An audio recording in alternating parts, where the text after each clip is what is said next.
சட்டமன்றத்திற்குள் walking சென்ற ஒரே ஆளுநர் RN ரவிதான் என்றும் திமுகவிற்காக ஆளுநர் தேர்தல் பணி செய்கிறார் என்றும் துணை முதல்வர் உதயநிதி ஸ்டாலின் விமர்சித்திருக்கிறார். சென்ற முறை நாடாளுமன்ற தேர்தலில் எப்படியாவது தமிழ்நாட்டில் கால் பதிச்சிடலாம், எப்படியா ஒரு சீட்டாவது வாங்கிடலாமான்னு திரு மோடி அவர்கள் என்னென்னமோ செஞ்சு பார்த்தார். பொங்கல் விழாலாம் கொண்டாடினார், புகைப்படங்கள்லாம் வெளிவந்துச்சு.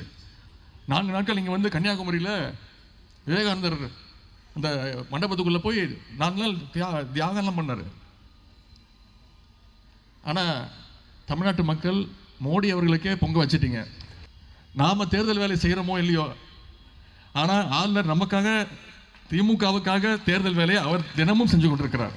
சட்டமன்ற வரலாற்றிலேயே சட்டமன்றத்துக்குள்ளே வாக்கிங் போன ஒரே ஆளுநர் யாருன்னா நம்முடைய RN ரவி அவர்கள் தான். எவ்வளோ வேகமாக வருவார், அவ்வளோ வேகமாக போயிடுவார். ஒரு படத்தில் பார்ப்போம் தெரியுமா, வர்றதும் தெரியாது போகிறதும் தெரியாது.